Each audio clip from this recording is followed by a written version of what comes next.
again, how we're always saying, am I doing it right? Am I saying it right? Sure you are. Are you coming from love? Absolutely. You're not saying anything wrong. You're not doing anything wrong. God hears you. He hears you all the time.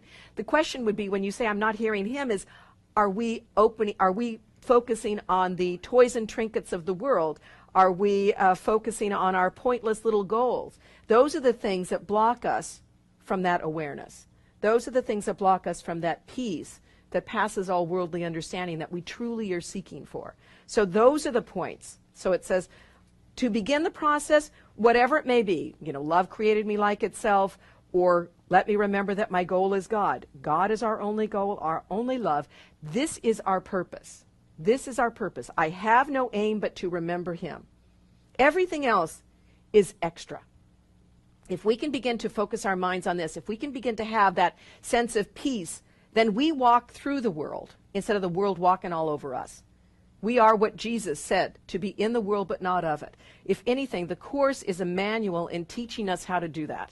To be in the world but not of the world. To be able to walk through this world, blessing it just as Jesus did, without being so attached to the world. To be able to walk through without it clinging to us. And as we go, leaving a ripple of that peace in our wake. So that's kind of the goal of this lesson. And then it goes on to say in that little prayer, our goal is but to follow in the way that leads to you, Father. That's what we want. We have no goal but this. We want to walk in the way that leads to you. What could we want but to remember you? What could we seek, therefore, but our identity? That is what we seek amidst all of these lessons we go through. Relationships, health issues, job challenges, financial challenges. All of this is our chosen path on how to wake up and remember who we are. Remember our identity. So as one of my favorite passages is, my favorite passage that I can't remember at this moment.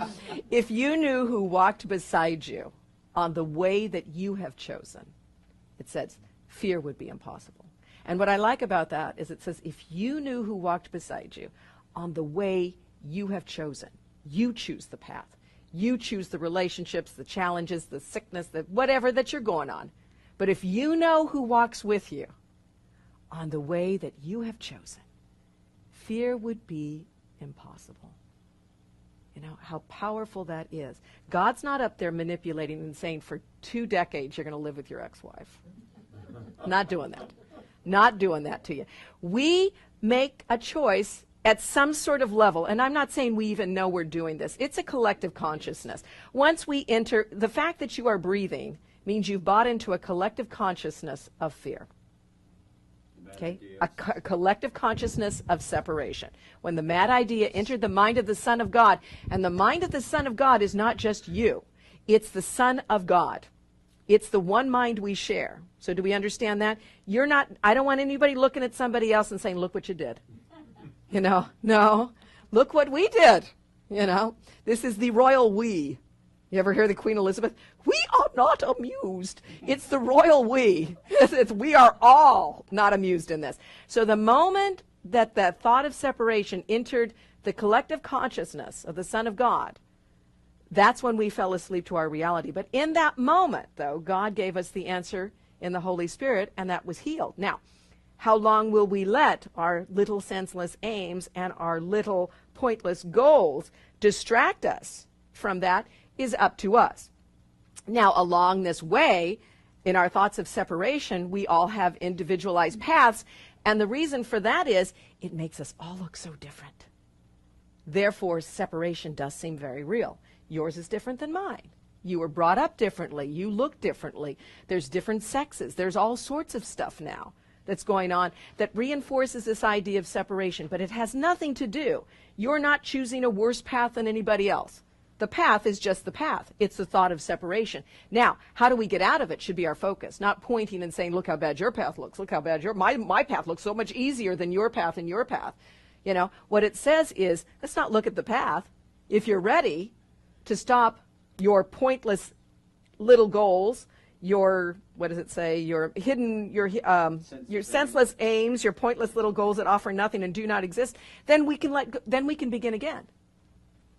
You know, what do you want to do? And so it says, just focus on the truth. You don't have to say, look how bad I am. Look at all the things I've done. Let me remember that my goal is God. Oh, yeah, but look at this. Let me remember that my goal is God. Oh, yeah, but look at their crap. Oh, let me remember that my goal is God. You know, it's always bringing us back to the truth. Not the problem, not the pain, but the truth. So, great lesson. Simple lesson, not a very complex lesson, but it really does say a lot. So tomorrow, or a moment from now, when you start veering down that senseless goal path, pointless imaginings path, bring your mind back to, my goal is God. My goal is God. My goal is God. Let me remember that. That's my goal. My goal is God. My goal is love. So when you start getting afraid, my goal is God. My goal is love. When I start getting angry, my goal is God. My goal is love. When I start wondering why I have to go through this path yet again, my goal is God. My goal is love. Why can't people understand me? My goal is God. My goal is love. Okay? That's as simple as it is.